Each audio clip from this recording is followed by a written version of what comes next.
Saat lagi Anda akan menyaksikan Islam itu Indah yang dipersembahkan oleh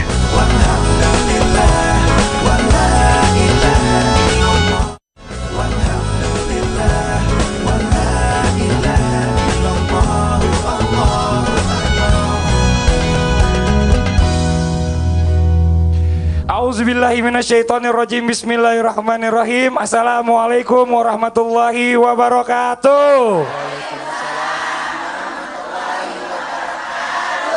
Jamaah.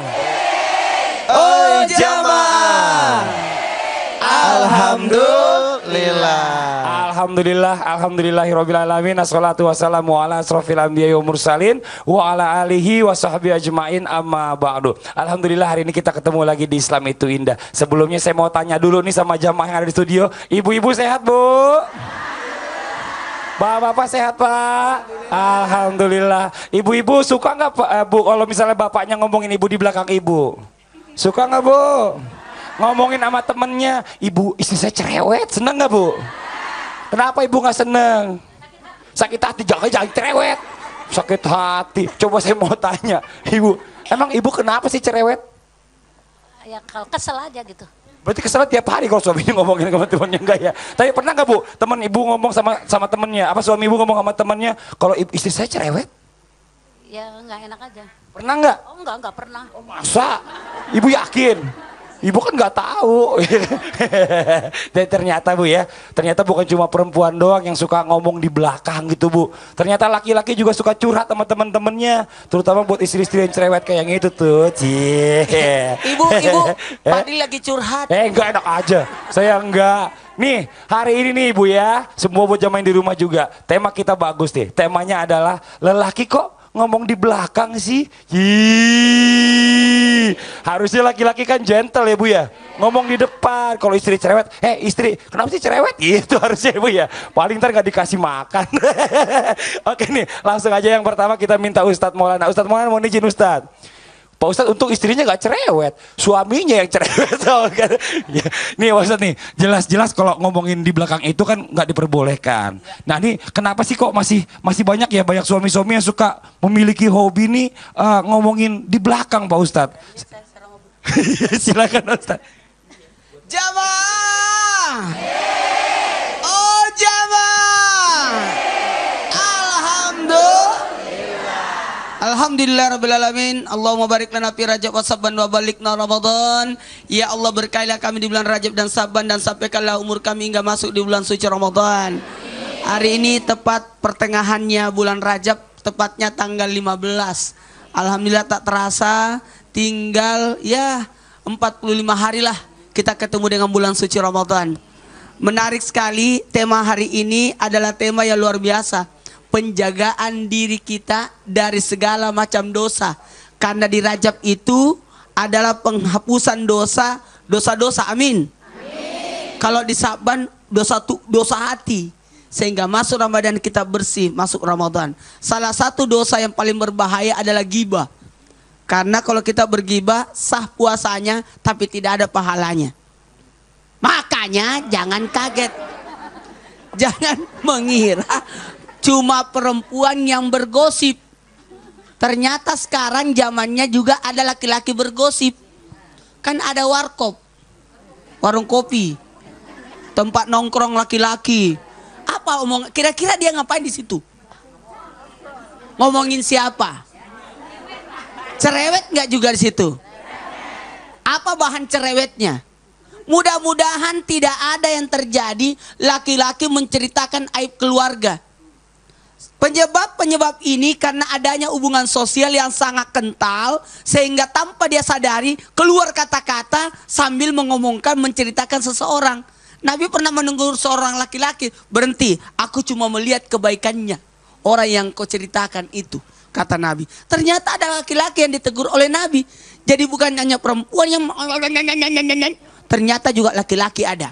Bahkan ada yang karena kurang ilmunya dan kurang keimanannya, sehingga dia tidak bisa menjaga dirinya, mewaspadai dirinya, mengwarning dirinya dari bahayanya menggibah. Karena ketika kita menggibah, menceritakan aib orang lain, sebenarnya kita sudah merusak amal diri kita, merusak perilaku kita, merusak akhlak ibadah kita. Amin. Aminnya apa ini? Aminnya supaya kita terhindar dari itu ya. Kenapa kita membahas masalah laki-laki yang menggibah, laki-laki yang menceritakan aib orang, menceritakan di belakang orang, supaya kita tidak melakukan hal yang sama. Mohon maaf yang di rumah, kita sama kok. Karena saya juga laki-laki. Tanpa kita sadari kadang-kala pembicaraan itu keluar. Tapi bisa jadi pembicaraan itu keluar karena ada manfaatnya. Walaupun termasuk gibah, tapi gibah yang dimaafkan. Contoh, adanya pengaduan. Laki-laki mengadu atau meminta bantuan. Bisa jadi mereka meminta bantuan, tolonglah, saya lagi kekurangan. Itu kayak seperti itu. Sebenarnya dia sudah menggibah. Seandainya didengar oleh orang dia omongin, pasti marah. Tapi otomatis dia ungkapkan itu karena sesuatu yang apa namanya? Urgent. Apa? Urgent. Urgent. Kebesik ini. Ada juga yang karena minta fatwa. Karena minta fatwa. Dan juga sebagai warning, peringatan. Hati-hati loh, orangnya itu begini. Orangnya itu begini.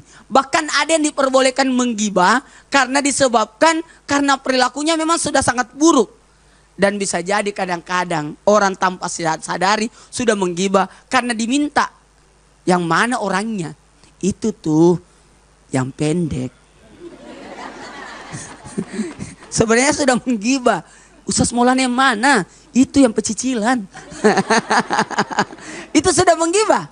Menggibah tapi dimaafkan. Tapi pada dasarnya hukum gibah itu adalah haram. Nah, kalau ada sebab bisa halal. Karena kalau ada sebab. Tapi kalau tanpa sebab menjadi haram. Kembali ke hukum asalnya. Masya Allah. Makanya hati-hati tuh mulut. Kadang-kala kita di pesawat sama-sama ngobrol di mobil. Mudah-mudahan bahan materi yang kita bahas ya. Amin Pak Bukan Ustaz. Sam yang kita omongin. Bukan Ustaz. Baru aja Masya naik pesawat Allah. bareng tuh. Baru aja naik pesawat bareng. Mudah-mudahan. Baru ya pulang Allah. kemarin dari Oh, Timika. iya. Mudah-mudahan Aman gak ngomongin lah, Sam. aman. Yang turun di Makassar gak ikut ke Jakarta tanpa lapor. Jangan ketahuan ntar. Tapi aman karena ada campers di tengah-tengah. Oh iya kita. Masya Allah. Pak Ustadz terima Jadi kasih nggak banyak Pak ngomong. Ustadz. Tepuk tangan dong Pak Ustadz Maulana. Ini Masya Allah luar biasa nih. Buat jamaah yang di rumah tadi udah ngintip-ngintip. Loh hari ini kok siapa ya? Ustadz tamunya. Alhamdulillah di sebelah kanan saya sudah ada Ustadz Riza Muhammad. Tepuk tangan dulu dong Bu. Assalamualaikum warahmatullahi Waalaikumsalam wabarakatuh. Warahmatullahi wabarakatuh. Gimana sehat Ustadz? Sehat. Alhamdulillah sehat. Masya Allah luar Apalagi biasa kalau ya. sudah ada di Islam itu indah. Waduh. Gak apa-apa diomongin anaknya nih. Nggak apa-apa. Sudah bisa ngapain? Oh sekarang sudah bisa panggil Abi. Wih Masya Allah. Sudah bisa ngomong gini, Abi bikin dedek lagi ya. Iya. Bisa aja Ustadz. Ustadz nanti kita ngobrol-ngobrol ya. Baik. Nanti kita minta tausiah juga. Nah hari ini Iya. Ustadz Riza nggak sendiri juga. Di sebelah kiri saya ini ada bintang tamu juga. Di sebelah kiri saya ada Konsita Karolin. Tepuk tangan lu dong. Apa kabar? Assalamualaikum. Sehat. Alhamdulillah sehat. Gimana kesibukan nih sekarang nih Konsita? Masih siaran olahraga. Siaran olahraga Terus ya. sekali datang juga ke Islam itu indah. Oh, Biar amin. sering-sering gitu maksudnya. Oh amin ya Allah. Tuh kode teman-teman tolong katanya. Saya mau nanya dulu nih jujur. Apa tuh? Pernah nggak ngomongin orang di belakang? Namanya manusia pasti kan gak luput dari kesalahan ya ibu-ibu ya. Kadang-kadang kalau misalnya lagi ketemu temen gitu sambil nyemil sambil apa gitu. suka kelepasan. Ketemu temennya sering apa jarang? Kebetulan cukup sering Sering jadinya. berarti sering dong ngomongin orangnya. Ya Tapi kan, Bu, nggak ya? usah ketemu temen. Di tempat Iya. kerja aja kan biasanya suka Iya, gitu. benar-benar. Curhat-curhat. Tapi gini, ujung-ujungnya cerita. seandainya kalau Konsita yang diomongin sama orang, terus orang itu ngomongin jelek di belakang itu, so, apa yang mau dilakuin sama Konsita? Gimana ya, biasanya sih gak bisa mengkonfrontasi langsung gitu kan, karena pasti ada rasa gak enak juga. Jadi ya biasanya kalau udah diomongin ya jadinya kesel-kesel sendiri, ya makan aja udah gitu. Oh, jadi cuma ini dia yang ngomongin gue nih gitu ya, Iya, ibaratnya ya. mudah-mudahan sih gak jadi ngomongin balik ya, bahaya ya nanti ya. Tepuk tangan dulu dong buat Konsita dong, Masya Allah nih. Ini langsung nih, biar makin jelas nih, kita juga harus perlu tahu ya, termasuk golongan apa sih sebenarnya suami atau laki-laki yang hobinya ngomongin di belakang. Ini Masya Allah nih, kita minta Ustazah Lulu, mohon izin waktunya silakan. Ya terima kasih kakak. Jamaah. Oh jamaah. Alhamdulillah. Ada Nini anaknya kembar. Ibu-ibu yang hadir di sini apa kabar? Masya Allah. Ibu ada yang merah sama kayak saya. Pergi ziarah pulangnya bawa genteng. Merah-merah baik-baik diseruduk banteng. Insya Allah mudah-mudahan pemirsa yang dirahmati Allah sehat walafiat, panjang umur dalam berkah. Subhanallah, sejujurnya dan seharusnya keluarga itu menjadi sakinah, mawaddah, warohmah, ada ketenangan, ada cinta, ada kasih sayang. Tapi maaf, biasanya wanita namanya akhirannya A. Wanita, Hawa. Bu, gimana suaminya? Wah, ceritanya banyak. Tapi kalau laki-laki, gimana istrinya? Laki. Senyum aja laki. Adam, diem. Tapi maaf, ternyata ada juga yang laki-laki, yang suami ngoceh di belakang. Waduh, bicara tentang istrinya di belakang. Istri saya cerewet, istri saya kalau masak keasinan. Maaf, waktu dulu masih kenal ke Belanda beli jarum, ketika sudah ada yang nyetrum, ya Allah memandangnya indah sekali. Bahkan masakannya yang asin saja dibilang, gak apa-apa mama, enak. Tapi maaf, ketika sudah lama 10 tahun, 5 tahun, masakan yang asin diceritain ke teman-temannya. Betul Bu? Curhat namanya tuh. Nah kemudian termasuk golongan apa? Yang pertama, tidak taat kepada Allah, tidak taat kepada Rasul. Karena Allah cinta orang yang senantiasa berbuat baik.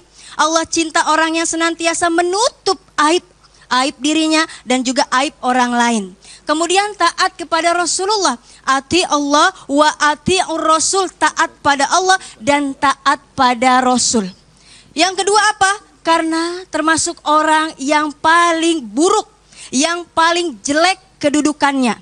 Ketika malam-malam kita bersama dengan istri, bersama dengan suami, kemudian di pagi harinya suami menceritakan, maka itu termasuk golongan orang-orang yang paling jelek, yang paling buruk kedudukannya. Na'udzubillah min zalik. Kemudian orang yang bangkrut. Maaf Bunda, kita ceritakan keburukan orang lain. Terlebih ibu-ibu. Ibu-ibu gitu ya Bu ya.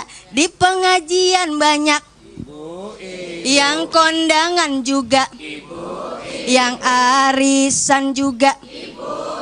Yang gosip juga. Bu, ada berita baru apa? Maaf ya, saya ikut ngaji. Karena emang Masya Allah, kita nggak boleh ngomongin orang. Tapi ini beritanya terbaru. Apaan Pok? Masya Allah, ditanya juga sama aja. Maksudnya apa Bunda? Ini menjadi orang yang bangkrut ketika kita menceritakan aib orang lain. Barang siapa yang menutup aib dirinya sendiri, maka Allah akan tutup terlebih orang lain. Barang siapa yang menutup aib orang lain, Allah tutup nanti di yaumil kiamah. Subhanallah. Kemudian ketika kita menceritakan keburukan orang lain, yang ada adalah kebencian. Benci keluarganya, benci teman-teman yang diceritakan. Tuh dia tuh istrinya tuh yang cerewet. Tuh dia tuh istrinya tuh yang kadang kalau belanja mintanya yang banyak. Kenapa? Karena diceritakan yang buruk. Sebaiknya apa? Inilah fungsinya rumah tangga. Keluarga harus menjadi libas, menjadi pakaian, menjadi busana. Yang pertama, tujuan pakaian menutup aurat. Kita malu, maaf Bunda, kita tutup aurat kita karena kita malu, nggak mau kelihatan orang lain. Kita pakai kerudung, kita tutup baju ini Masya Allah sampai ke bawah. Kenapa? Karena malu. Begitupun juga rumah tangga, saling menjaga. Ketika suami menceritakan kejelekan istri, sama saja dia menceritakan kejelekan dirinya sendiri. Kemudian yang kedua, fungsi libas. Fungsi dari pakaian adalah sebagai perhiasan.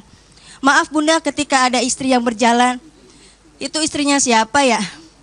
Kok bajunya begitu? Padahal suaminya bagus bajunya. Jadi perhiasan. Kemudian apa? Saling membanggakan ketika menggunakan baju, memakai baju. Masya Allah, bangga saya punya istri baik. Ya Allah, padahal dia nggak tahu di belakang istri saya cerewet.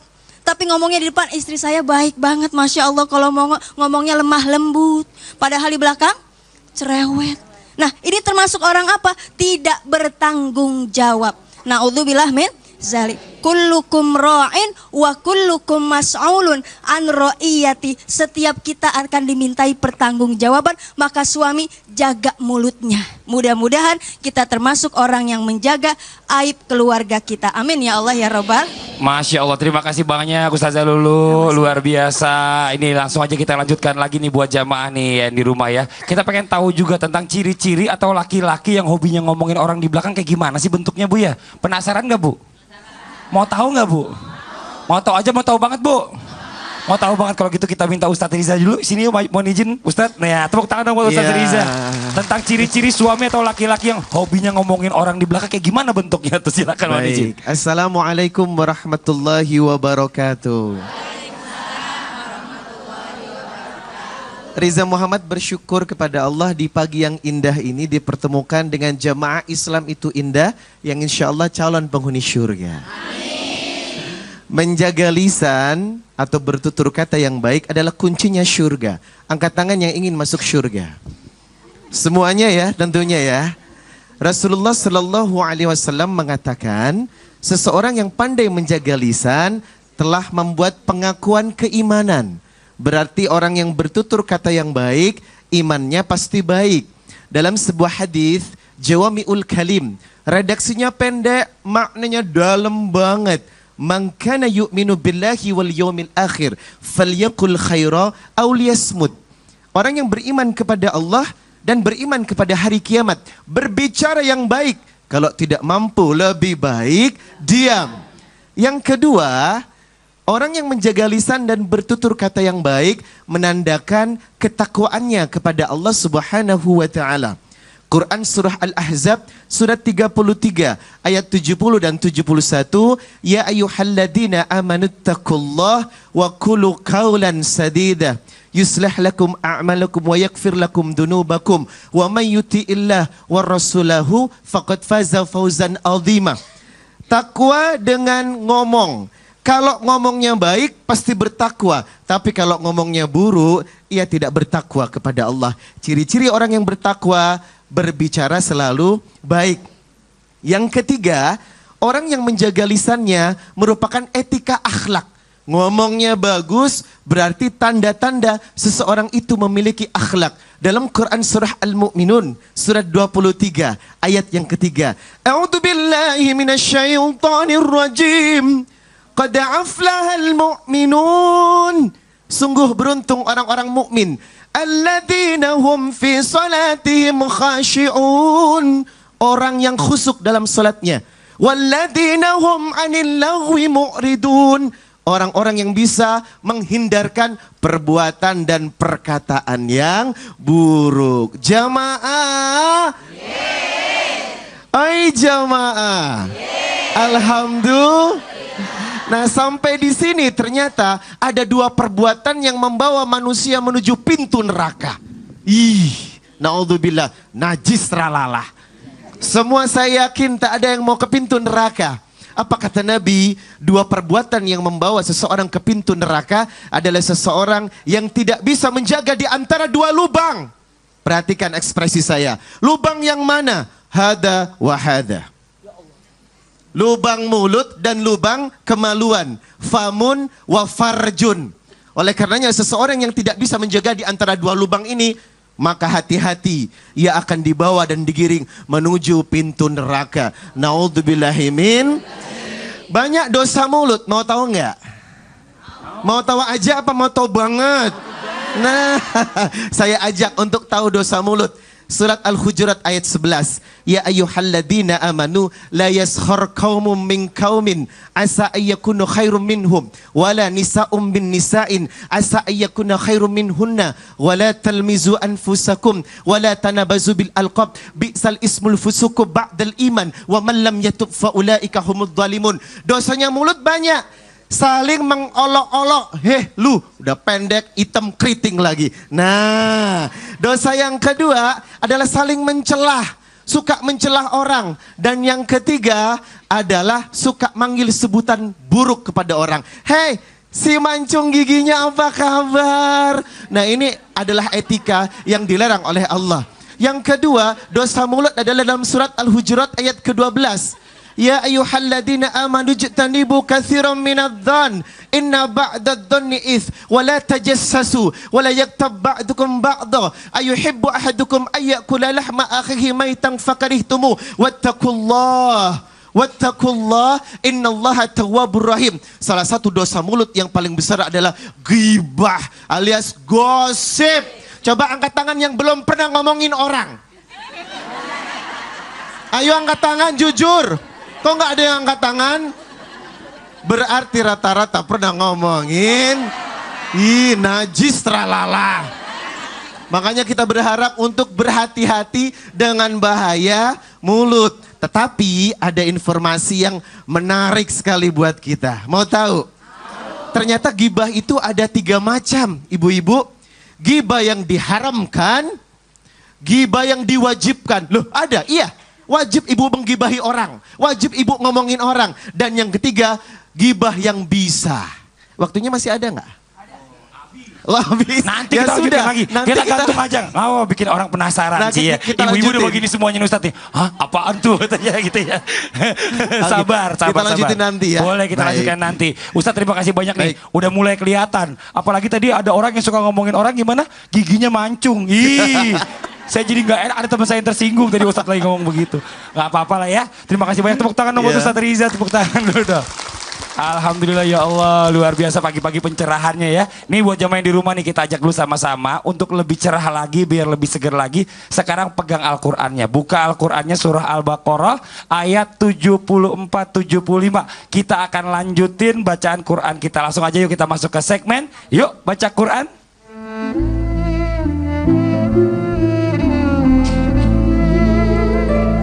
Untuk itu langsung aja Ustadz Syah mohon izin dipimpin pembacaan Siap. surah Al-Baqarah 74-75. Mohon izin waktunya. Jamaah yang dimuliakan Allah sudah buka semuanya Bu. Ayat 74 ya. Awalannya tuh summa qasat. Ya Bu ya. Disimak ya Bu ya. Biar ibunya bisa ikut. Kalau saya salah ibunya tegur gitu ya. Nah. A'udzu billahi minasy syaithanir rajim. أعوذ بالله من الشيطان الرجيم بسم الله الرحمن الرحيم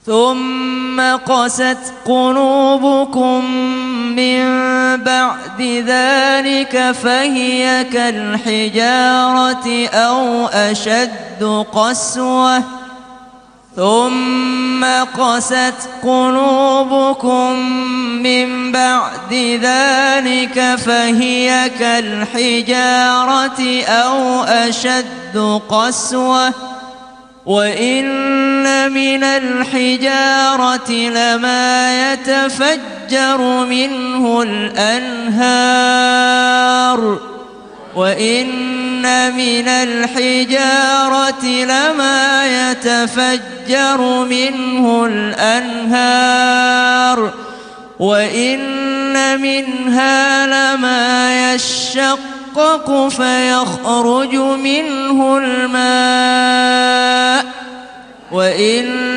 منها لما يشقق فيخرج منه الماء وإن منها لما يهبط من خشية الله وإن منها لما يهبط من خشية الله وما الله بغافل عما تعملون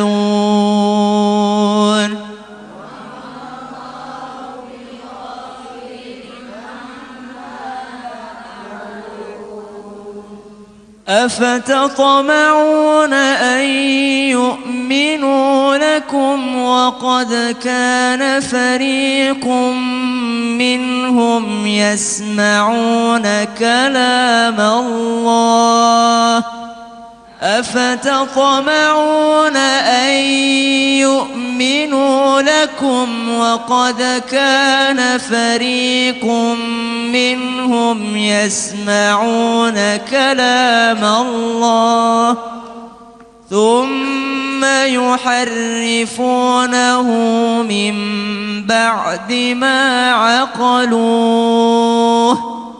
ثم يحرفونه من بعد ما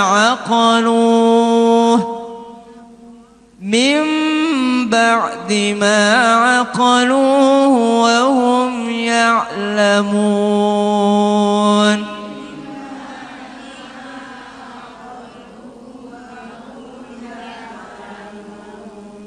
صدق الله العظيم. Sadaqallahul azim. Oke, ditahan dulu Ustadz Syam nih ya, buat jamaah semua yang ada di studio dan juga jamaah yang ada di rumah. Nanti pembacaan ayat suci Al-Quran ini kita akan lanjutkan lagi setelah ini ya. Pembacaannya berarti dilanjutkan ke ayat 76 dan 77. Dan juga nanti akan ada tausiah tentang tema kita hari ini, laki-laki kok ngomongin di belakang sih. Wah, kayaknya bagus banget ya Bu ya. Seneng gak Bu? Seneng gak Bu? Kita akan lanjutkan lagi ya setelah yang satu ini, tetap di Islam itu Indah. Jamaah, oh jamaah, alhamdulillah.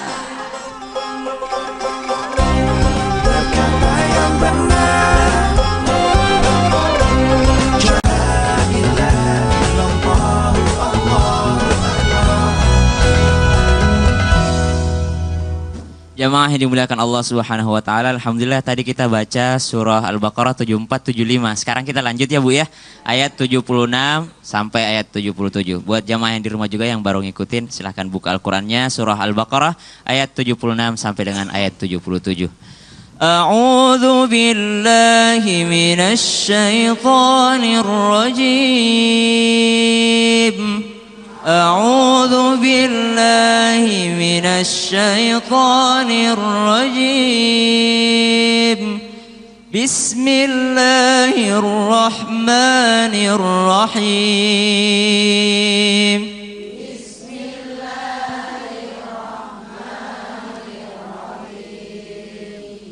وإذا لقوا الذين آمنوا قالوا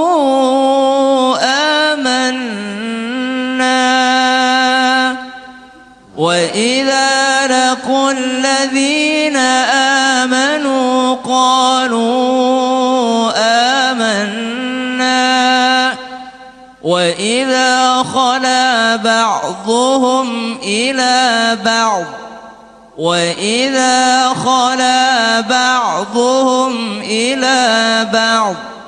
قالوا أتحدثونهم بما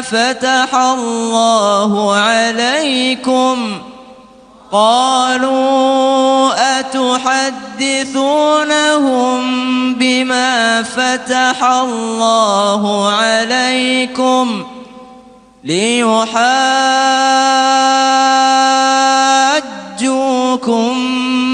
به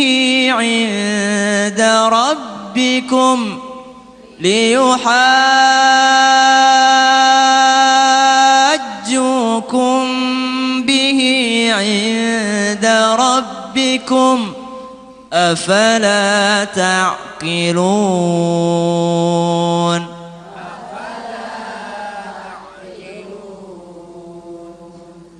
أولا يعلمون أن الله يعلم ما يسرون أولا يعلمون أن الله يعلم ما يسرون أن الله يعلم ما يسرون وما يعلنون أن الله يعلم ما يسرون وما يعلنون صدق الله العظيم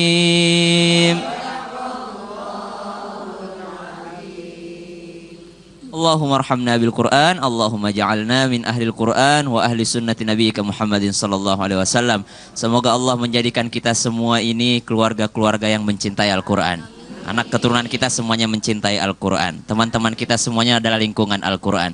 Kenapa? Karena satu huruf Al-Qur'an pahalanya 1 atau 10 bisa jadi berlipat-lipat ganda. Nah, kalau satu huruf alif itu udah dapat. Ya, yang penting Al-Quran, bukan Iqra ya Bu ya, bukan Iqra, maksudnya ayat yang di dalam Al-Quran. Jadi kalau Yasin itu sudah dapat 20 pahala, luar biasa. Bagi yang tersendat-sendat itu double pahalanya, lebih banyak pahalanya karena dia mengulang-ulang terus. Nah, dan juga pahalanya kenapa banyak? Karena dia mau belajar, kecuali orang yang nggak mau belajar. Nah, ini yang nggak dapat pahala. Nah, jamaah yang dimuliakan Allah Subhanahu Wa Taala, berbicara tentang lelaki pegosip. Seneng nih ibu-ibu ini, biasanya yang dibilang pegosip tuh yang difitnah ya Bu ya. Sebenarnya kalau ibu-ibu suka gosip itu fitnah ya Bu ya? Atau fakta? Fakta. Nah, ternyata Al-Quran menyebutkan awala ya'lamuna annallaha ya'lamu ma yusirruna wa ma yu'linun. Di ayat terakhir yang kita baca tadi, ayat 77, mereka mengira bahwa Allah tidak tahu apa yang mereka bicarakan. Ternyata annallaha ya'lamu ma yusirrun. Sesungguhnya Allah mengetahui sekecil apapun rahasia kalian.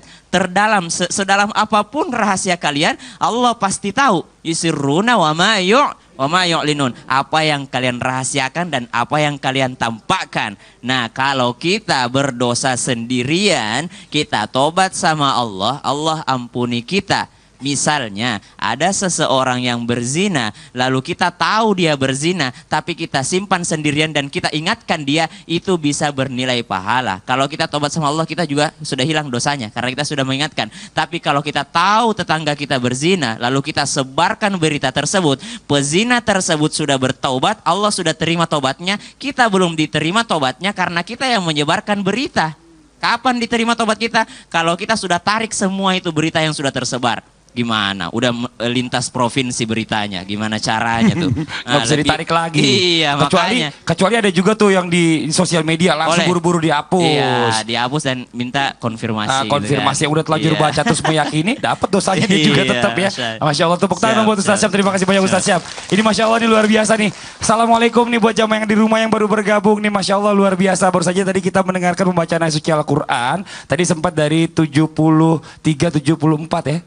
74, 75, 76, 77 Alhamdulillah. Insya Allah besok 78, 79 dan 80, 81 nih Insya Allah nih. Nih Alhamdulillah hari ini kita ingatkan lagi temanya adalah lelaki kok ngomong di belakang sih. Alhamdulillah nih hari ini kita kedatangan bintang tamu. Ada Ustadz Riza sebelah kanan saya. Tepuk tangan dulu dong Bu, Ustadz Riza Muhammad. Dan di sebelah kiri saya di sini ada Konsita Caroline. Assalamualaikum Konsita. Waalaikumsalam. Ini Masya Allah nih buat yang baru bergabung lagi ngeliat-liat siapa nih orang-orangnya ya. Nih sekarang kita kasih kesempatan dulu deh. Sebelum kita lanjutkan lagi tausiah dari narasumber kita, bintang tamu nih, Konsita ada yang mau ditanyain nggak? Silakan. Mau. Jadi gini, aku tuh punya teman yang alhamdulillah sebenarnya orang yang sangat taat akan agama. Amin. Gitu. Orang yang benar-benar sholatnya juga nggak pernah ketinggalan. Amin. Kemudian rajin mengaji juga. Amin. Tapi kok masalahnya nih ya, Apa kalau tuh? udah ngumpul-ngumpul, Kenapa ya dia? itu tadi. Apaan? Ini kita seru ya, jadi makin dekat gitu ngobrolnya ya. Kalau udah ngomongin gitu cepet gitu ya. Apa tuh jadi? Kenapa dia? Kalau lagi ngumpul-ngumpul, entah kelepasan, entah maksudnya lebih ke curhat, bukan ngomongin kok ya ujung-ujungnya suka nggak sengaja, jadi menceritakan tentang masalah orang lain. Oh, dia nggak ngomong gitu, keceplosan gitu, nggak gitu ya, nggak pakai begitu ya.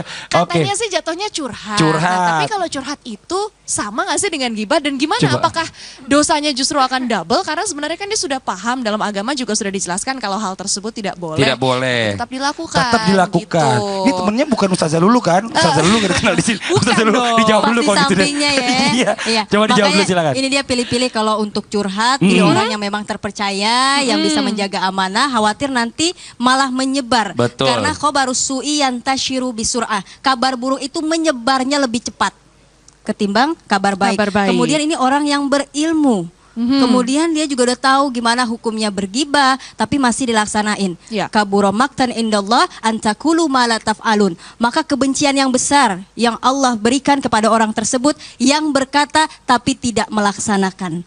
Ibaratnya NATO, no action talk only. Wih, keren banget, luar biasa. Coba Ustaz Maulana mau izin Pak, boleh bantu jawab? Bedakan bedakan gibah dengan curhat. Curhat, Kalau curhat itu mencari solusi. curahan hati. Iya, mencari solusi, mencari sesuatu jalan keluar, Betul. mencari ilmunya bagaimana menangani masalahnya. Tapi kalau kita ngomongin orang, itu bukan menyelesaikan masalah, tapi menambah masalah. Makanya betul tadi yang dikatakan Ustaz Lulu, harusnya cari-cari, lihat-lihat yang bagusnya ditanyain. Jangan masalah penyakit dibahas kepada yang bukan jurusannya. Iya, jadi jangan juga curhat sama orang yang suka bercerita. Kan ada orang ember bocor. Iya. Ustaz Riza silakan ditambahkan. Iya. Pertama sayang ya, ada orang yang punya ilmu pengetahuan, agamanya baik, diridhoi Allah, tapi melakukan gibah. Sebab yuridillahu bi khaira yufaqihu fiddin. Tanda-tanda Allah ridho kepada seseorang, fakih dalam urusan ilmu agamanya. Maka saya setuju dengan Ustazah Lulu. Ya ayyuhalladzina amanu lima taquluna ma la taf'alun kabura maqtan indallah an taqulu ma la taf'alun. Kebencian Allah double kepada orang yang berilmu tapi melakukan dosa. Ya. Namun memang tipis sih antara gibah dengan curhat.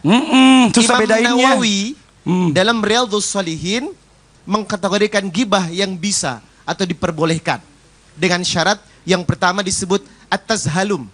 Orang yang terzalimi, at-tazhalum. Maka orang yang terdolimi boleh gibah. Karena apa? Untuk menceritakan kepada seseorang agar kedolimannya diberhentikan. Yang kedua, isti'anah. Orang yang minta pertolongan harus menceritakan kejelekan orang itu. Agar dengan pertolongannya bisa mencegah dari kemudaratan. Yang ketiga, al-istighfa. Meminta fatwa. Yang keempat, at-tahdhir lil muslimin. Memperingatkan seorang muslim agar tidak melakukan sebuah kejahatan. Yang kelima, menampakkan seseorang atau melihat seseorang yang berbuat kejahatan. Dan yang terakhir adalah seseorang yang ingin menyebutkan dengan ciri seseorang. Misalnya si lesung pipit itu, nah itu boleh. Enggak segigi mancung lagi. Enggak ya, udah enggak ya. Kalau itu udah habis sudah gigi mancung. Iya, Ustaz itu siapa yang mau ditambahkan silakan. Tapi kalau kita ngelihat misalnya ada teman kita yang udah paham agama gitu kan, tapi masih melakukan dosa, misalnya dia misalnya berhijab tapi suka ngegosip, kita yang nggak berhijab nggak pernah gosip, terus kita bilang lu dosanya double lu karena lu udah tahu agama tapi lu ngelakuin. Tidak peduli, semua yang sudah masuk kategori muslim ketika dia melanggar dosanya sama. Nah, semua yang masuk dalam kategori muslim sudah syahadat, maka dia beriman kepada Allah. Ketika dia melakukan dosa, maka dia dosanya sama. Kalau kita melihat orang yang berilmu kemudian dia berdosa, kita mengatakan dia diangkat derajatnya oleh Allah dengan ilmunya, tapi dia dijatuhkan kembali karena dosanya. Saya ini sudah tidak berilmu, berdosa lagi, maka lebih rendahlah saya. Saling memuliakan gitu. Nah, jangan selalu merasa lebih rendah, munafik loh gitu ya. Iya. Jadi kalau misalnya ceritanya tentang memberitahu sesuatu, kalau misalnya orang itu habis nipu dia boleh, nggak apa-apa. Tapi kalau ngomongin tentang kejelekan-kejelekan yang tidak perlu itu ya nggak boleh. Jadi gitu ya Kosita ya. Terima kasih banyak. Tepuk tangan dong buat Kosita dong. Ini Masya Allah nih. Ini buat jamaah yang ada di rumah nih, buat laki-laki yang suka ngomong di belakang nih. Perlu tahu juga nih tentang balasan dari Allah di akhirat kelak. Bagi suami-suami atau laki-laki yang hobinya ngomongin di belakang. Langsung aja dijelaskan oleh Ustadz Riza Muhammad. Tepuk tangan dong buat Ustadz Riza. Silakan Ustadz. Jamaah. Oi jamaah. Alhamdulillah. Iya, pemirsa Islam itu indah yang ada di rumah dan juga pemirsa Islam itu indah yang ada di studio. Kita tadi berbicara tentang bahaya dari ghibah. Maka dalam sebuah hadis Rasulullah Sallallahu Alaihi Wasallam berpesan kepada kita. Beliau menceritakan, aku diangkat ke langit. Sesampainya di langit, aku melewati sebuah kaum yang ternyata ada kaum yang kukunya terbuat dari tembaga. Kebayangkan? Kuku terbuat dari tembaga. Dan kaum itu mencabik-cabik wajah dan dadanya hingga berdarah-darah. Setelah itu Rasulullah penasaran. Ya Jibril, limadha? Kenapa itu begitu Jibril? Jibril menjawab, dialah kaum yang suka makan daging orang dan kaum yang suka menjatuhkan kehormatan orang. Apa makna hadis ini? Maka hadis ini memiliki sebuah korelasi dengan surat Al-Hujurat ayat ke-12. Ya ayyuhalladzina amanu jtanibu katsiran minadh-dhann inna ba'dadh-dhanni its wa la tajassasu wa la yaktab ba'dukum ba'dha ayuhibbu ahadukum ayyakula lahma akhihi maitan fakarihtumu wattaqullaha innallaha tawwabur rahim. Di sini ada kalimat wa la yaktab ba'dukum ba'dha. Jangan suka ngomongin orang, mau cewek mau cowok, yang suka ngomongin orang ember semuanya.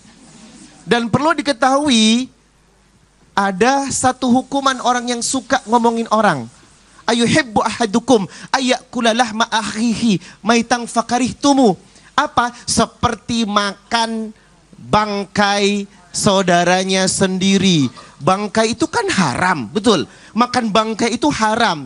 Maka orang yang ngomongin orang sama seperti makan bangkai. Maka jelas haram dan letaknya di pintu neraka Allah Subhanahu wa taala. Maka berhati-hati terhadap ghibah. Yang kedua, dalam sebuah hadis Ahmad dari Jabir bin Abdullah, Rasulullah berkata, ketika berjalan-jalan dengan sahabat, ia berkata, sahabat bertanya kepada Nabi, kau mencium bau busuk ini? Kata Nabi, iya ya Rasulullah. Ini bau busuk apa? Inilah bau busuk orang-orang yang suka menggibah atau orang-orang yang suka ngomongin orang. Jadi sampai di sini sudah jelas, orang yang suka gibah, ngomongin orang, tempatnya di neraka. Na'udzubillahi min dzalik, tsumma na'udzubillah. Tetapi ada gibah yang diperbolehkan. Enak banget. Biasanya ibu-ibu kalau sudah nongkrong, lagi arisanan, ada temannya. Iya bangga. Tahu, saya tahu banget. Kalau sudah ada orang yang adik suka, iya bangga. Tapi ada kabar gembira. Ada gibah yang diperbolehkan pemirsa. Coba buka surat An-Nisa 148. La yuhibbullahul jahra bis-su'i min kauli illa man dhulim. Allah tidak menyukai perkataan buruk. Illa man dhulim. Kecuali orang-orang yang dizalimi. Nah ini berkaitan dengan tadi pernyataan saya, kalau ternyata ada gibah yang haram, ada gibah yang wajib, memang harus digibahin. Karena kalau tidak, hal ini mencelakakan. Dan yang ketiga, ada gibah yang bisa. Saya ulangi lagi, Imam Nawawi dalam Riyadhus Shalihin mengkategorikan 6 gibah yang bisa. Artinya dibolehkan. Yang pertama, at-tazhalum. Ketika ibu-ibu terdolimi, untuk menghentikan orang itu berbuat dolim, maka tolong digibahin. Tentunya kepada penguasa yang adil dan terpercaya. Jangan kepada sembarang orang. Yang kedua, isti'anah. Dalam rangka minta pertolongan. Jadi ibu kan terkadang kalau ada masalah butuh pertolongan. Dengan cara apa? Melaporkan. Orang yang tidak baik. Itu boleh menggibah. Yang ketiga, al-istifta. Untuk meminta fatwa. Dalam rangka meminta fatwa, petunjuk kepada guru agama. Ustadz, curhat dong. Iya boleh. Kenapa? Tetangga saya begini. Boleh. Untuk sesuatu yang menginformasikan agar orang tidak terkena lagi imbasnya. Betul. Dampak kejahatannya. Makanya gibah sekarang ada 4. Apa tuh? Ada gibah bentuk ucapan, diomongin orang. Ada gibah bentuk isyarat. Betul. Ini. Oh gitu. Yang mana orangnya? Yang mana orangnya? Begini. Gitu ya. Begini. Ada yang ketiga gibah bentuk perbuatan. Dan yang terakhir adalah sekarang ada tambahan. Apa tuh? Gibah dengan jari dengan jari-jari setuju. jemari. Kalau dulu mulutmu harimaumu, sekarang jarimu harimaumu. Najis terlalu. Iya. Serem banget ya, nauzubillah summa nauzubillah. Nih, buat jamaah yang di rumah juga jamaah yang ada di studio, beberapa waktu lalu ini kita sempat berjumpa nih atau berkunjung ke Majelis Taklim Al-Mukhlisin di daerah Pangkalan Jati, Jakarta Timur, mengenai dampak-dampak negatif bagi orang-orang yang suka ngomongin orang di belakang. Tapi sebelumnya kita lihat dulu penampilan dari Nas Indonesia yang akan membawakan sebuah lagu yang liriknya diangkat atau diambil dari hadis Rasulullah SAW. Sudah siap Nas, teman-teman? Siap. Oke, silakan.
Assalamualaikum warahmatullahi wabarakatuh. Ya Allah. Bu, Dewi pada ngapain di sini? Malah pada ngobrol. Gelarnya sebagai ustazah. Tangannya lagi pada sakit, mau dioperasi. Sejumlah masyarakat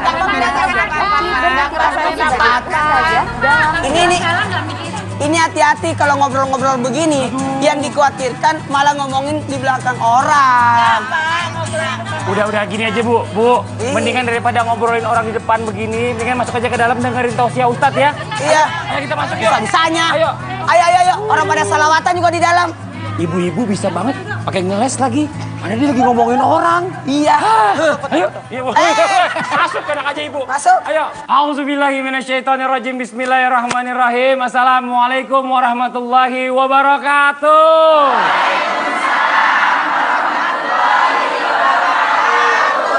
Jamaah.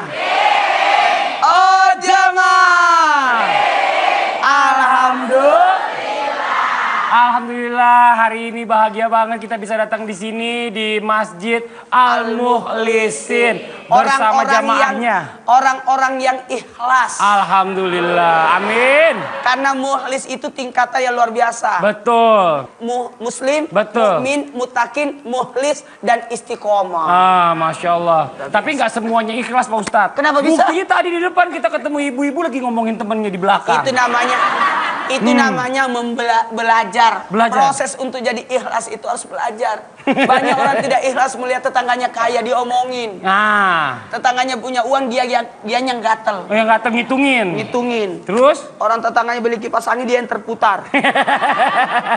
Tapi ini bener loh, apa yang dikatakan Pak Ustadz ini banyak banget ya. Mungkin nih ibu-ibu di luar sana nih, mungkin jamaah yang ada di rumah nggak sadar, tiba-tiba kumpul sama temennya tetangganya ngomongin tetangga sebelah ya Bu. Ya. Ini yang lagi kita mau bahas hari ini. Tema kita hari ini adalah ngomongin di belakang. Tuh 2, 3 ngomongin di belakang.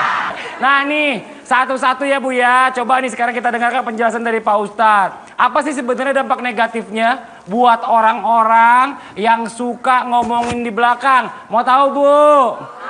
Tolong diperhatiin ya Bu ya. Biar semuanya jelas. Buat nanti juga nih, buat jamaah yang ada di sini nanti kita akan kasih pertanyaan. Ada kuis. Jadi tolong disimak baik-baik. Nanti saya akan kasih pertanyaan. Kita nggak tahu siapa yang dapat rezeki ya. Siap-siap ya Bu ya. Kalau perlu dicatat, dicatat. Silakan Pak Ustadz. Bismillahirrahmanirrahim. Assalamualaikum warahmatullahi wabarakatuh. Waalaikumsalam warahmatullahi wabarakatuh. Jamaah. Oh jamaah. Alhamdulillah. Ada dampak sosial. Ada dampak pribadi, ada dampak yang menyebabkan rusaknya agama kita. Bagi orang-orang dalam hal ini suka ngomongin di belakang orang. Dampak sosialnya bagi orang yang ngomongin orang akan berdampak apa? Terjadinya percekcokan, perpecahan. Karena berakibat kalau orang ngomongin orang pasti ditambah-tambahin. Dibumbu-bumbuin. Dan hati-hati jikalau ngomongin di belakang itu termasuk gibah, itu dosa. Apalagi kalau sudah jadi fitnah. Kadangkala ngomongin orang itu bukan sekedar gibah saja. Kadangkala fitnah terjadi. Sesuatu yang tidak dilakukan diomongin. Itu namanya fitnah. Sesuatu yang dilakukan tapi tetap diomongin dan tidak disukai oleh orang yang diomongin, itu dalam artian tidak menyakiti hati perasaan ketika orang yang diomongin itu namanya gibah. Betul. Makanya hati-hati kepada orang-orang yang selalu melakukan hal itu, bisa merusak tatanan sosial. Dalam hal ini terjadi kebencian. Yang kedua, hati-hati dampak pribadi orang itu terjadi iri hati atasnya. Atau bisa jadi kesombongan karena terjadi meremehkan orang lain. Nauzubillah summa nauzubillah. Kemudian ablum minallahnya bagus, tapi ablum minannasnya akan hancur. Dalam hal ini terjadi kerusakan pada agama. Bahkan ghibah itu lebih besar dosanya, bisa jadi lebih besar dosanya daripada zina. Iya. Kalau zina Anda bertobat diampuni, tapi menggibahi orang, menjelekkan namanya orang, itu tidak diampuni sebelum minta maaf kan? Sesama orang kepada orang yang pernah digibahin. Jamaah. Ketika kita mengomongkan orang, itu setiap atas apapun yang kita lakukan akan diminta pertanggungjawabannya atas omongan itu. Kenapa pertanggungjawabannya? Menunggu orang yang diomongin itu untuk meridoi dia. Mohon maaf ya, Ibu. Suka nggak Ibu diomongin? Kalau begitu jangan ngomongin orang. Jangan ngomongin orang. Ketika hal itu terjadi, kita ini sebenarnya yang rugi. Makanya kalau berbicara tentang dampak negatif daripada ngomongin orang, itu banyak sekali. Sehingga ketika orang sadar mengomongkan itu orang jelek, maka sesungguhnya dia diibaratkan dalam Al-Quran bagaikan orang yang memakan bangkai saudaranya sendiri. Artinya apa? Seakan-akan kita ini, nauzubillah, membunuh orang, membuat orang bangkai, merusak nama baik orang dengan menceritakan. Itu ghibah, Bu. Tadi Ibu enggak gituin aku kan? Enggak. Enggak kan? Jangan. Buat apa rajin sholat terus tetap ada dosa dilakukan? Inna salata tanha anil fahsai wal munkar. Karena sesungguhnya salat itu mencegah dari perbuatan keji dan mungkar. Makanya perempuan itu tidak ke masjid, tapi boleh ke masjid asalkan bisa jaga dua, mulut dan matanya. Kalau bisa jaga mulut dan mata, boleh ke masjid. Jangan sampai ke masjid ngomongin penceramah. Ini penceramahnya kecil banget.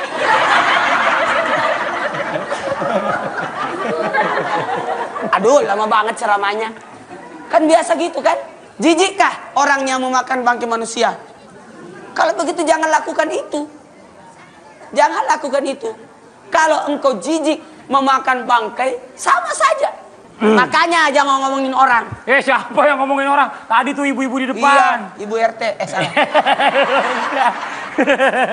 Nih, alhamdulillah ya Bu ya. Tadi kan ibu udah pada menyimak nih semuanya nih, bapak-bapak juga.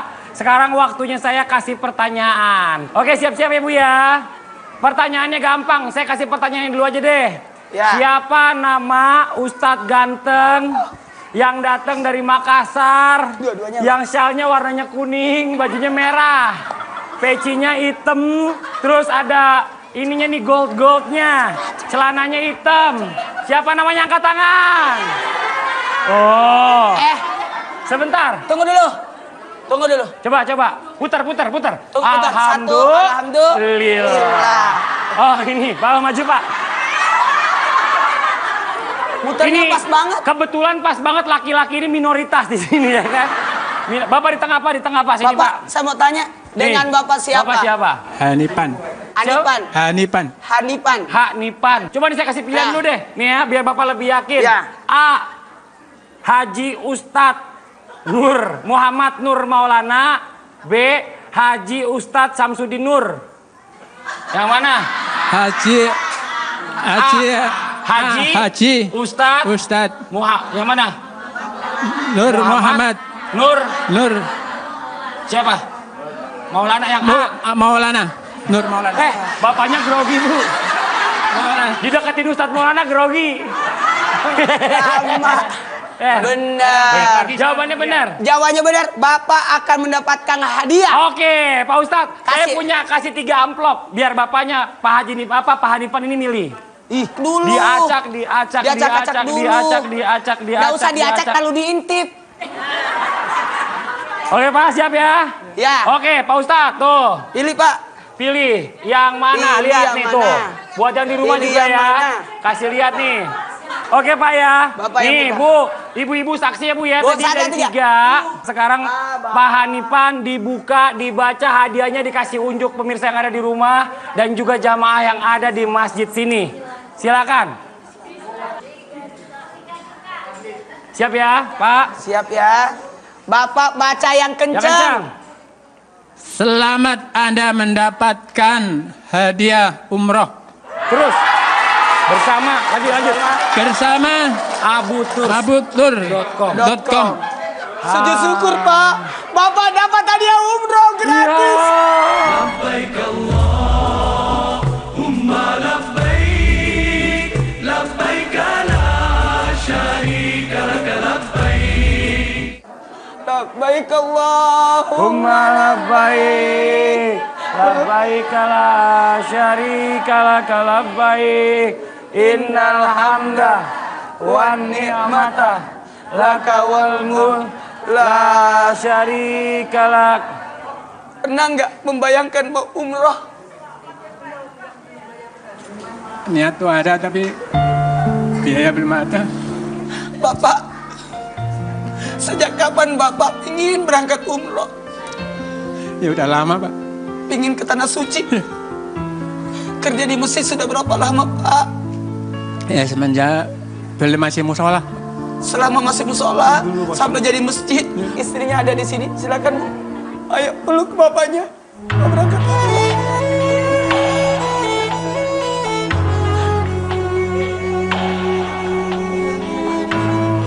Sekali lagi saya ucapkan selamat ya Pak ya. Bapak sudah mendapatkan hadiah umroh bersama abutours.com. Saya terima kasih banget Pak.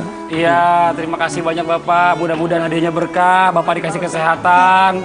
Baik dari persiapan keberangkatan sampai kembali lagi ke tanah airnya. Alhamdulillah ya buat jamaah semua yang ada di sini dan juga jamaah yang ada di rumah. Abu Tours and Travel peduli dengan umat dan percaya semua bisa umroh melalui program CSR Abu Care yang bekerja sama dengan Trans TV. Memberikan umroh gratis kepada saudara-saudara kita yang kurang mampu dan merindukan ke Baitullah. Abu Tours and Travel lebih dari sekedar nikmatnya ibadah. Insya Allah semua bisa umroh. Labbaik Allahumma labbaik. Labbaik la syarika lak labbaik.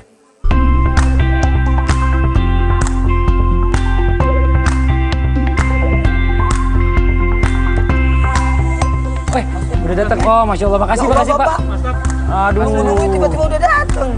Ya Allah. Pak, makasih ya Pak ya. Makasih ya Pak. Aduh, ini enak banget nih Pak Ustadz nih, bakso di sini terkenal. Iya, terkenal sih terkenal. Ini lagi saya bingung banget nih. Kenapa? Ini keluarga saya pada mau datang ke Jakarta, pada mau nginap. Terus nggak Pak muat kan ngapain? saya mau, nggak muat lah di rumah saya. Makanya saya mau cari pesan hotel. Pak Ustadz, aduh bentar. Pak Ustadz lupa ya? Apa itu? Pak Ustadz ngapain sih repot-repot? Pak Ustadz kan udah punya aplikasinya itu, abutours.com. Oh iya ya? Aplikasi abutours.com kan? Betul. Pak Ustadz, gimana sih? Pak Ustadz kan tahu sendiri. Aplikasi abutours.com ini kan gampang banget caranya. Semua juga bisa pakai Pak Ustadz. Oh Lihat iya nih. benar. Ini caranya tuh bener-bener user friendly. Nggak cuma pesan umroh aja, tapi bisa juga buat booking tiket pesawat, dan hotel domestik, belanja online, bayar token listrik, bayar BPJS, beli pulsa, voucher game online, dan hebatnya lagi nih bisa beli perlengkapan umroh dan oleh-oleh lainnya. Mudah banget ya? Nah, buat jamaah di rumah, ayo download aplikasi abutours.com sekarang juga. Betul. Dan nikmati kemudahan umroh. Abu Tours and Travel lebih dari sekedar nikmatnya ibadah. Insya Allah semua bisa umroh. Alhamdulillah.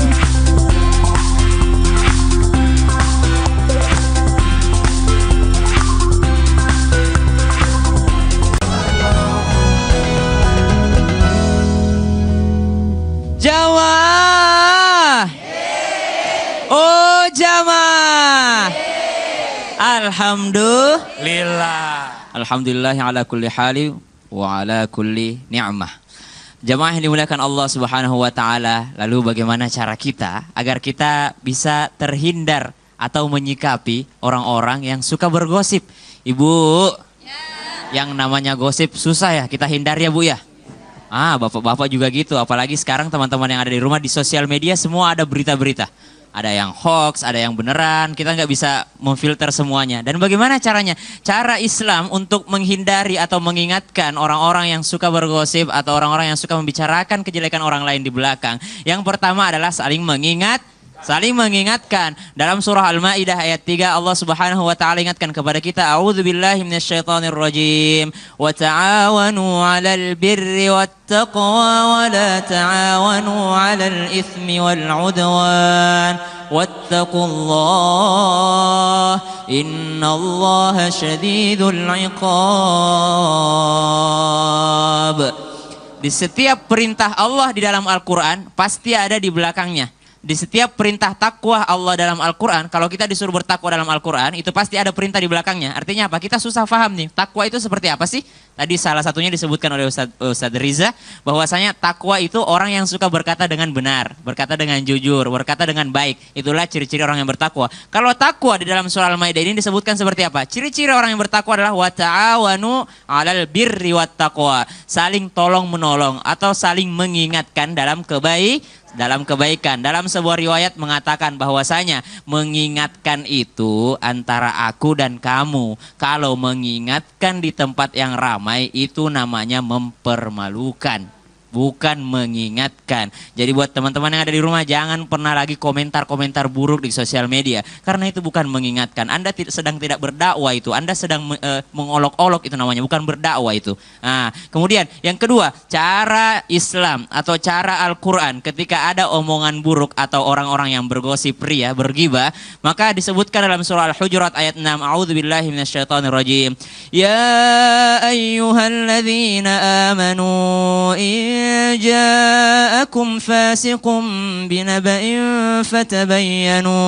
فتبينوا أن تصيبوا قوما بجهالة فتصبحوا على ما فعلتم نادمين.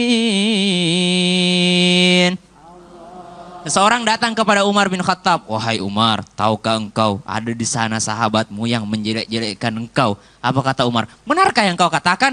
Kalau benar yang engkau katakan, maka kamu masuk ke dalam surah Al-Hujurat ayat 6. Wahai orang-orang yang beriman, kalau datang satu berita kepadamu, inja'akum fasikum binaba'in fatabayyanu, maka klarifikasi dulu, jangan main share aja, jangan main like aja, jangan main komen aja, jangan sampai kita langsung sebarkan ternyata berita itu adalah berita bohong, maka kita juga dapat dosanya. Semoga kita terhindar daripada sifat suka menggosipkan orang lain. Naudzubillahi min dzalik.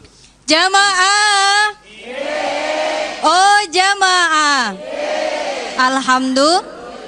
Inilah fungsinya kita mengajari jiwa kita. Tidak hanya sebatas fisik kita, akal kita, tapi jiwa kita insya Allah mudah-mudahan menjadi jiwa yang bersih. Senantiasa membersihkan diri, insya Allah mudah-mudahan Allah berikan kita keluarga yang sakinah, mawaddah, warahmah. Karenanya cara yang pertama, keluarga merupakan pakaian. Suami istri saling menutupi aib, kemudian saling melengkapi dengan kelebihannya, kemudian saling menasehati, dan insya Allah semoga timbul rasa ketakwaan suami dan istri. Watawassaw bil haq, watawassaw bisob, saling nasihat menasehati dalam kebenaran dan menetapi kesabaran. Kemudian jaga aib diri kita. Diri kita saja ketika punya aib tidak akan dibiarkan untuk dibicarakan kepada orang banyak, apalagi suami atau istri kita. Maka jaga, terutama hal-hal yang memang kita jaga, ya Allah kita bicarakan kepada keluarganya atau kepada teman-teman kita semua. Naudzubillah min zalik. Karena kenapa? Akan membuat harmonis itu menjadi renggang. Kemudian juga akan menimbulkan kehancuran pada rumah tangga. Dan kita harus pikirkan lagi bahwa muhasabah ini lebih penting. Hasibu anfusakum qabla an tuhasabu. Hisablah diri kita masing-masing sebelum menghisap orang lain. Coba untuk memperbaiki diri kita dulu. Oh iya, siapa tahu istri kita malas karena kita jarang menegur. Istri kita siapa tahu tidak mau berhias karena memang kita tidak pernah memperlihatkan yang namanya ketika menghargai istri. Subhanallah, mungkin dari kitanya juga. Kemudian apa? Jangan sampai kita membicarakan keburukan istri kita, suami kita kepada keluarga. Karena kenapa? Menikah bukan hanya kepada istri, tapi juga harus adanya rasa tanggung jawab kepada keluarga besar. Kemudian apalagi yang harus kita perbaiki? Maka jadikan rumah tangga sebagai sakinah, mawaddah, warahmah, terutama dalam menjaga lisan. Salamatul insan fi hifzil lisan. Selamatnya manusia tergantung bagaimana ia menjaga lisannya. Suatu hari Rasulullah memanggil putrinya, Fatimah, sini. Kenapa ayah? Engkau ingin kemana? Aku ingin kondangan ayah. Oh, coba engkau minum ini air putih kau minum. Tapi maaf, sampai di sini nanti airnya tetap ada. Jadi jangan engkau sampai melumpahkan air tersebut. Siap ayah, pergilah kondangan Fatimah Zahra. Ketika kembali, kemudian coba engkau keluarkan apa yang tadi engkau simpan itu air. Siap. Wah, ketika ditumpahkan, ternyata yang keluar adalah darah, adalah nanah. Kenapa? Karena ternyata hati ini ketika kita melihat orang, wah, yang ada adalah menghina, yang ada adalah mencaci maki. Fisiknya seperti ini, bajunya tidak pantas. Naudzubillah min zalik. Sedangkan bagaimana Rasulullah menegur Sayyidatina Aisyah dengan cara yang baik dan benar.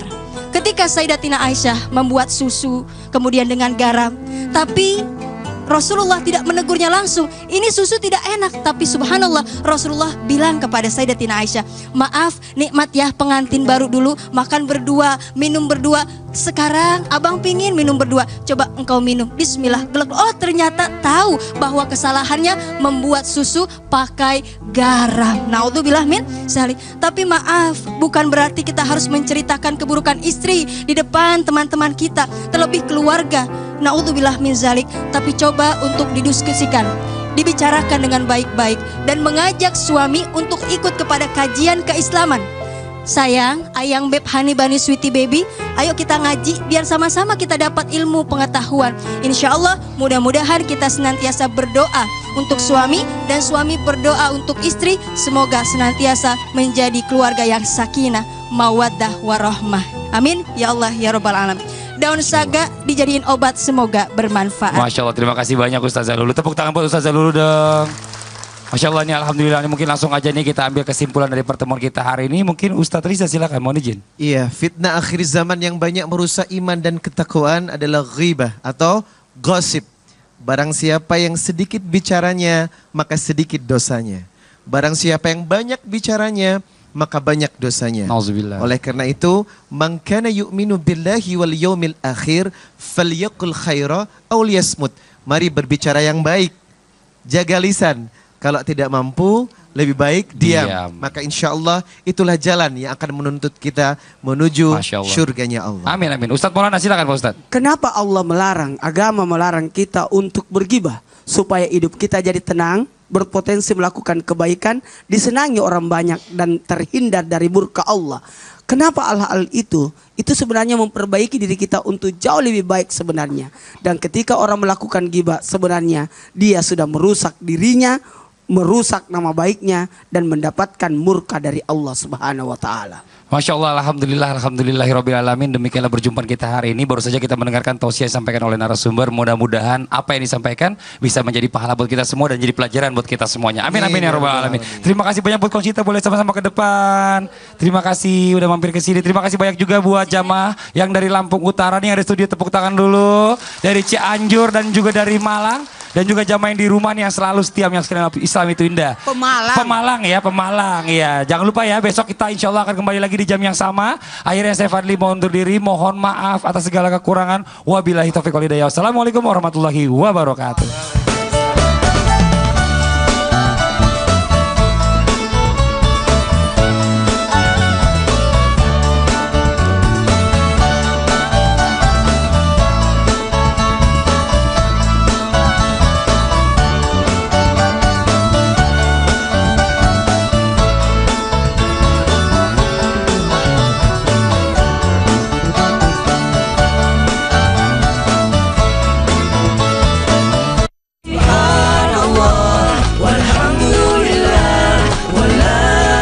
Terima kasih Anda telah menyaksikan